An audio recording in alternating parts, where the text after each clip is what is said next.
Gwaltney Group-RE results. Welcome to Rochester Real Estate, featuring Robin Gwaltney from Gwaltney Group-RE results and Andy Brownell. Here's Andy Brownell on Rochester's News Talk, 1340 KROC AM and 96.9 FM. Good morning, everyone. It's Andy Brownell along with Robin Gwaltney, Gwaltney Group-RE results. Good morning, Robin. Hey, good morning, Andy. How are you? I'm good. Yourself? Excellent. I am looking forward to the forecast for the next week. Oh my gosh, I think that's why I'm so happy. Just knowing that we're going to have daylight longer and the sun seems brighter and the snow is less. I'm just feeling excited about spring. I don't even know if I should put you on the spot for this because it's become, I don't know, controversial. Where do you stand on daylight savings time? I'll say I like it because, we've talked about how I like the change of seasons. Right. Right now, I'm excited when I come home from work and it's 6:30 and it's not pitch dark. Exactly. But I'm going to be even more excited when I come home in a couple weeks and it's 7:30 and it's not pitch dark. And so summer, I like it. I like the 9:30 at night thing too. We have the evenings that you can relax. Yep. No, I'd like to keep it. I just hear grumblings about it But then again, there are just people who like to grumble about everything. We've already determined that. We're those happy guys. Okay, down to business. Last week, you mentioned that as we head into this red-hot spring market, that the inventory of homes available would probably rise. Are we already seeing that? Is it starting to happen? Yeah, I mean, we're still, we still have a shortage of inventory. They're still selling very fast. But I know that this week, as of today, we have 145 active homes, and I know that's up by 25 or 30 from last week. So that just means that people are starting to put those houses on the market. I mean, as soon as they come on, they're going off. The median days on the market is still 9. So they're not hanging out there forever. 9 days. That's the median, yeah. So, and it was 11, I think. 9 active, meaning they've been on the market 9 days, but 11 is the median for the closed listings. So they're all going to sell really fast. They don't stay long. That's incredible what that is, because that incorporates those homes that are on the way high end of the spectrum that don't sell really fast, along with the super affordable ones that go just like that. Yeah, exactly. And okay, so let's talk about what is available, what those 145 houses are made up of. Okay, so under 100,000, we have two. If you call me in an hour, we may have 0, but right now we have 2. Between 100 and 200, we have 7. Between 200 and 300, we have 24. Oh, that's the highest. That's a really good number. Yeah, that's a really good number. And between 300 and 400, we have 26. So that means we've got almost 60 houses right there in what we now consider the affordable price range. Okay? Right. So that's good. And now between 400 and 500, there's 25. Between 500 and 600, there are 12. Between 600 and 700, 12 more. Between 700 and 800, there are 14. Between 8 and 900, there are 6. Between 900 and 1 million, there are 7. We've got none between 1 million and 1,000,001, but we've got 3 between 1,000,001 and 1,000,002. They just keep edging up, right? Yeah. Between 1,000,002 and 1,000,003, nothing. Between 1,000,003 and 1,000,004, we have 2. And over 1,000,004, we have 5. So that means we have 10 of our 145 homes that are on the market over $1 million. That seems amazing to me, but it's crazy. I saw a headline earlier in the week that I think it was that the number of homes that are over $1 million for sale across the entire country it's on the rise. Yeah, is it like a record high or something like that? It is. Actually, I think I might have the very same article or a similar one. I have homes worth $1 million or more at record high. So I bet you that's the same. That's the headline, yeah. Yep. And it says higher home prices mean that more are valued above that $1 million mark, and the number of homes that are $1 million or more has nearly doubled since before the pandemic. Nearly doubled. Nationwide, 9.2% of homes, or 6 million, were valued at $1 million or more in February, which is a record high. So what do you think of that? There are 6 million homes, or 8.2% of all homes, that are worth over $1 million in the U.S. Okay. In this neck of the woods, what does $1 million get you in a home? Oh, it still gets you a really nice house in this neck of the woods. Much more than in a lot of markets. It's kind of funny that you would mention that because, as you know, I was at conference in Las Vegas last week or the week before, and I'm losing time, but anyway, recently. Anyway, when we get together at our roundtables, that's one of the things we talk about. What does $1 million buy you in your market? And when these guys from Canada say a small apartment, or in New York, a small apartment, it's like, oh my God. Here you can still get a really nice house for over $1 million. Maybe 5-6 bedrooms, maybe 5 acres, maybe 1 acre. I mean, pretty much, if you have $1 million to spend in Rochester, you're going to get everything you're looking for.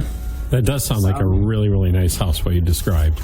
Yeah, it still buys you a lot here, for sure. I mean, I can tell you that they are much more plentiful. I mean, 20 years ago when I started selling real estate and I sold my first $1 million house, I remember thinking, $1 million in Rochester, this is crazy. And then they just start coming on more and more and more and more. But yeah, now it's just common. It's commonplace. Well, we've had quite a few people move to this community as our major employer has added so many staff members, and a lot of them are getting paid quite handsomely. Well, not only are they getting paid handsomely, but they're selling their small apartment somewhere else for $1 million and coming and going, whoa, here I can spend $1.5 million or $1.6 million and have all this. So, yeah, every market is so different, and that changes the way people look at things when they get here, of course. Can you imagine coming from San Diego after selling your house and coming here and trying to look to see what's available? And go, wow.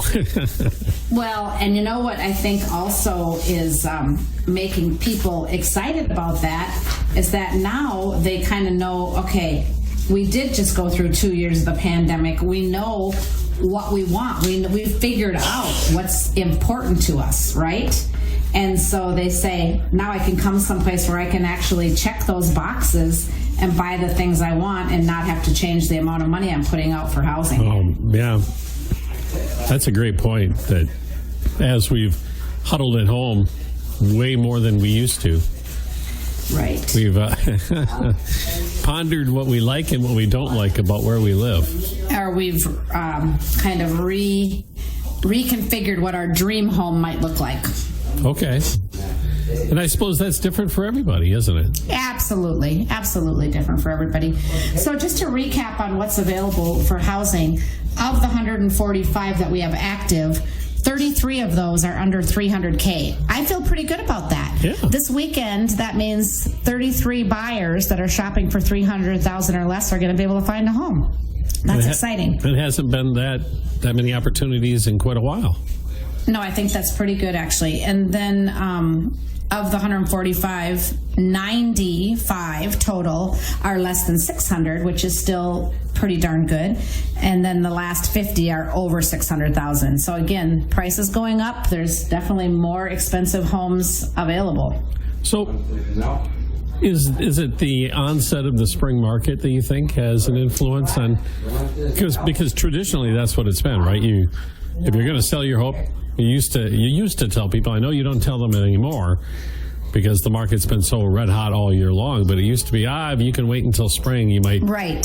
Yeah, now you're absolutely right, Andy. People who've called me and said, when's the magic time to put my house on the market? I say, you ready? Let's go. Yeah. Today? Yeah, as soon as you're ready, I'm ready, because as soon as we list it, it's going to sell.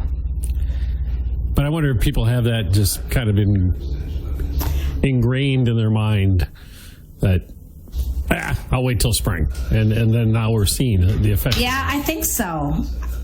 I definitely think they do. And something else that I read that surprised me? 46% of homeowners have no idea what their home is worth. What? How is that possible?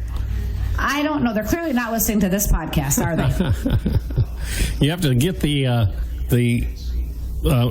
program you have where you email me every once in a while with an update on Yes. Yeah, the HomeBot. Yes, absolutely.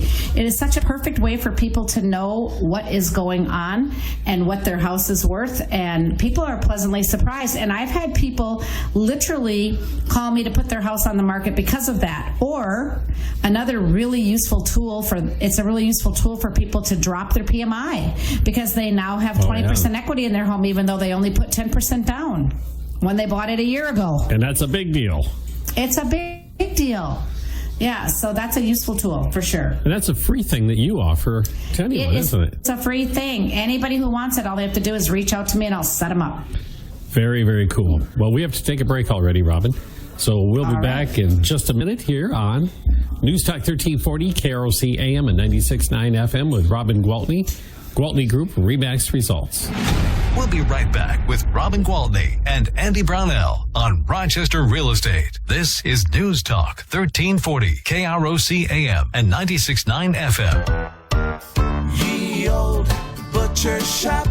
With Robin Gwaltney from Gwaltney Group-RE results and Andy Brownell on Rochester's News Talk 1340 KROC AM and 96.9 FM. Welcome back and good morning, everyone. Robin Gwaltney, Gwaltney Group-RE results with us, of course, on this Saturday morning. Robin, is it just me or am I seeing more and more townhomes out there? Oh my gosh, so many more townhomes. I actually am involved right now with 3 different projects that are going to have, actually 4 that are going to have townhomes. One is coming out in Iota. We have one over by Essex Park that's been coming, and now we have another unit going up over there. And we've got some coming over off of 50th Street in Northwest that we actually put up a 8-plex last year, and now we're doing 2 6-plexes. But totally right now, townhomes have become all the rage for a couple of reasons, and you can probably figure the reasons out. We all know that lumber is at an all-time high, crazy expensive, right? So when you build something with shared walls, clearly you use less lumber. So it's more affordable for builders to build. Land is at a premium. When you build townhomes, it takes less land because you're sharing, your closer proximity, right? You're connected. Right. So from a builder's perspective, they're fast to put up. As a matter of fact, they're faster to put up than apartment buildings. So they're fast to put up, and they have, less cost to them to build, and which also means they're more affordable for people to buy. And if you think about like the contingent of people that they serve, you think about like the younger kids that are buying homes for the first time that really don't understand what home ownership is, right?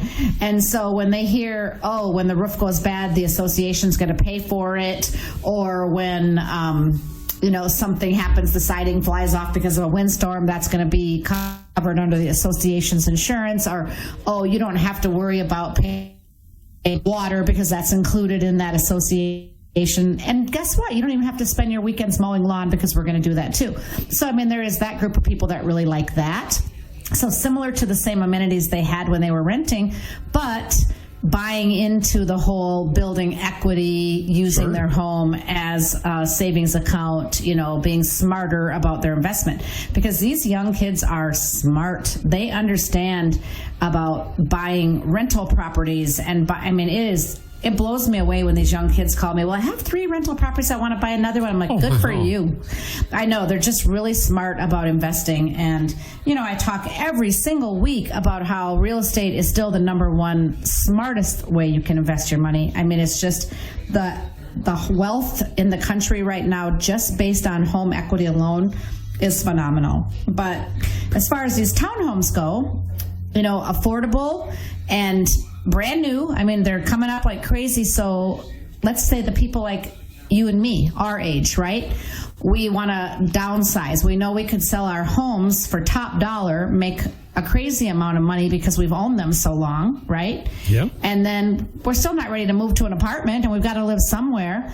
So we could move to a very nice townhome, and chances are, pay cash. And then you go into retirement with no money, no payment, no money. And, That would be a problem. And you're still gaining equity.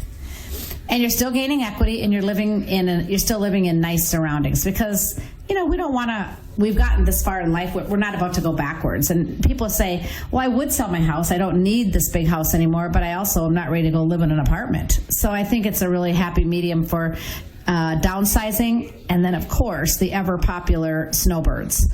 They can live in a townhome here in spring and summer, and then when fall comes or winter comes, they just lock the door and go with no headache whatsoever. So yeah, we're seeing more and more townhomes, and that's not just in our market.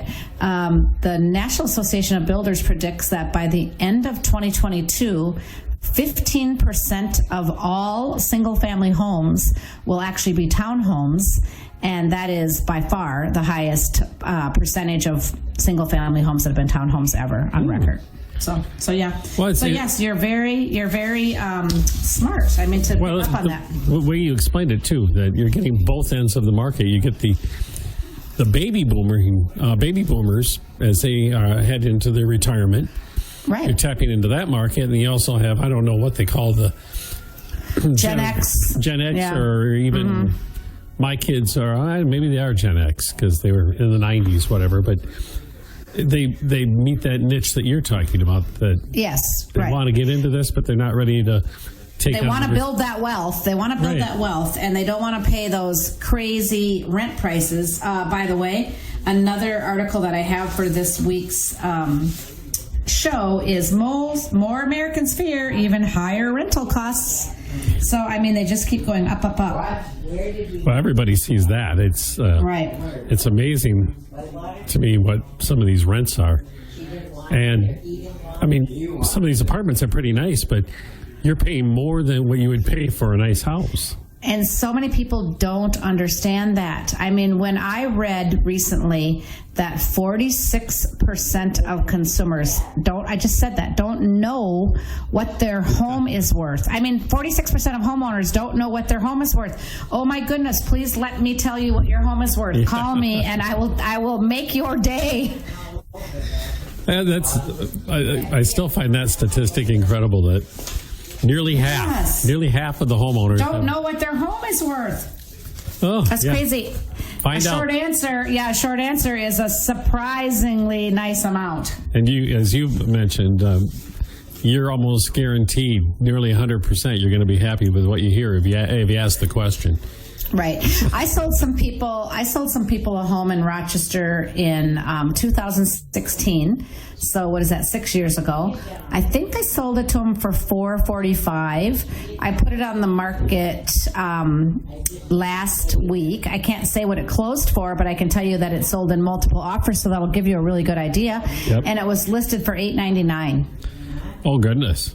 I mean, now in all fairness, they did remodel. It was like a mid-century modern house, and they redid the kitchen, they redid the bathrooms, and it sits on 4 acres. So, very nice place, but they were so happy when I told them what I could list their house for, and they were even more happy when they saw how quickly we sold it and for what we sold it for. Yeah, they got more than their investment back. That's for darn sure in that remodeling work. Yeah. Right. Yeah. Okay. And thank goodness, because it would have been a shame to spend all that money and then not get it back. Well, we're going to take another quick break. Robin Gwaltney with Gwaltney Group-RE results this morning on News Talk 1340, KROC AM and 96.9 FM.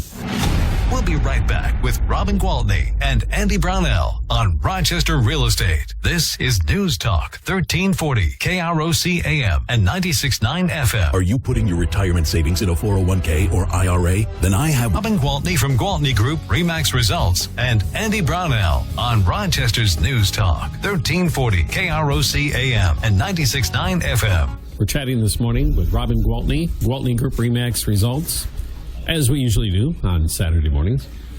Robin, the news is full of doom and gloom. I mean, a lot of real doom and gloom for the people living in Ukraine, obviously, and the horrible human tragedy that's playing out there with the Russian invasion.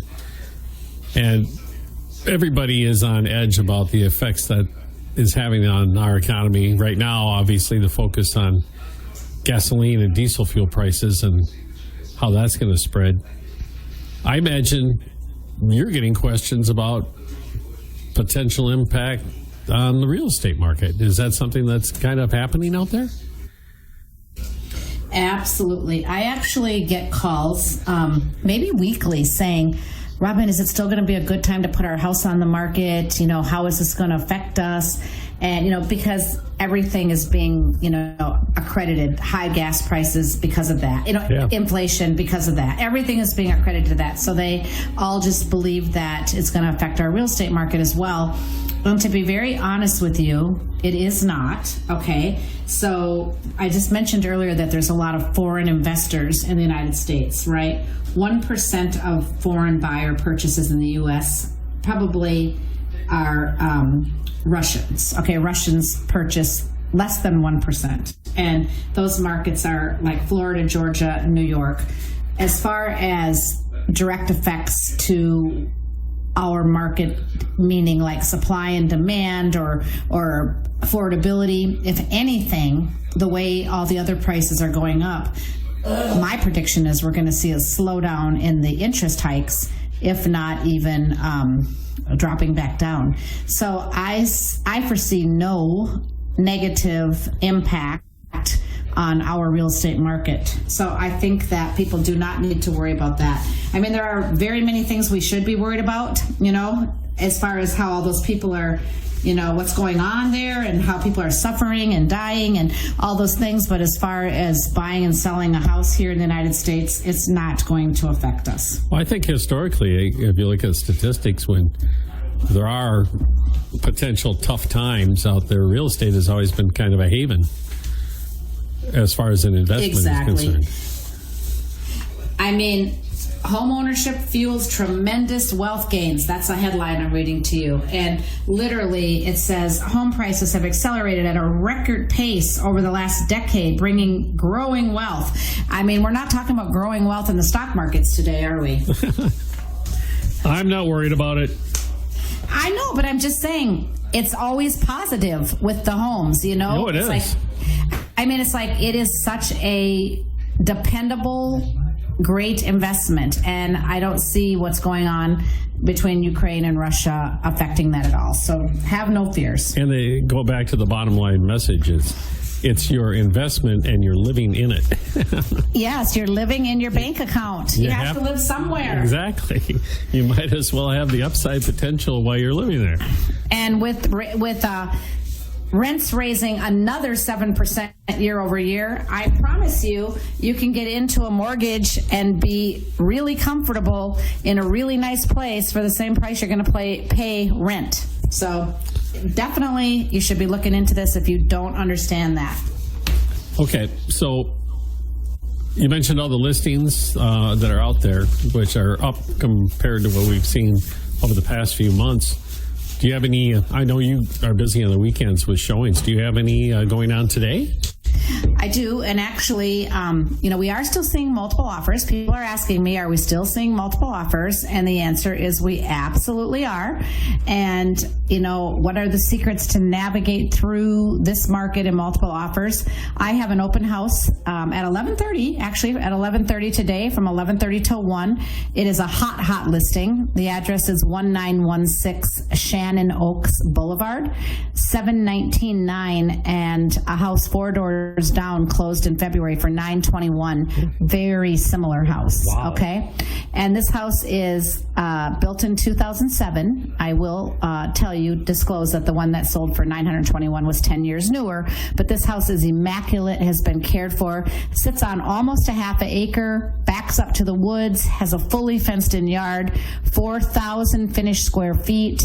5 beds, 4 baths, and a 4-car garage. Ooh, there you go. Big deck, big covered deck and open deck. I mean, it is a beauty. So if you want to stop by and see this beautiful house, again, I'm at 1916 Shannon Oaks Boulevard Northeast from 11:30 till 1 today. Or even if you just want to stop by and actually get educated on how do we navigate through this crazy market and win in multiples, I'm happy to help. Well, that's a perfect opportunity to have that conversation right there and see that beautiful home. I know one of the things that we've talked about in the past when you're putting together that winning bid, sometimes you said writing a personal note. Yes. Relating what you envision happening in the future if you were to purchase that home. And I've told you, some people have so much controversy about that because they say, oh, if you write those letters, you're breaking fair housing because you're telling about the familiar status. I mean, you do have to be careful in how you write the letter, but you do have the right to write the letter. And recently, out in Oregon, they tried to ban them, say, no, we don't want them allowed in our real estate market at all. And a federal judge said, sorry, you don't have the right to do that because people do have a First Amendment right, and they can certainly express how they feel about that home to that homeowner. Yeah, thank goodness you can. I mean, I imagine if I was the recipient of a letter, if somebody were to describe how they look forward to raising their family in that home and enjoying the neighborhood, they'd win me over just like that. And people care about who's moving into their home, whether they should or shouldn't. And it's not that they care. I mean, if they're saying, oh, I only want this color of people or this religion of people. No, that's not right. I mean, that's absolutely not right. But if they just feel good about, oh my gosh, we lived here for 35 years, raised our kids here, and now it's a young family starting all over, second chapter in the same house, it makes people feel good. It does. I like that. Mm-hmm. Oh, goodness, we're out of time already, Robin. So. Oh, my gosh. We can talk, can't we? Yes. Well, you got to get that number in. If somebody can't make it to the open house tomorrow, how can they reach you? The open house is today, darling. It's at 11:30 today. I think you reminded me. 11:30 till 1. I'm not working on Sunday this weekend. I'm taking the day off. But anyway, my phone number, 507-259-4926. And I look forward to your call, and I can help you in any way with any of your real estate needs. Fantastic. And we will talk to you again next week, Robin. Thanks so much. Sounds great. Thank you. Robin Gwaltney, Gwaltney Group RE/MAX results on News Talk 1340, KROC AM and 96.9.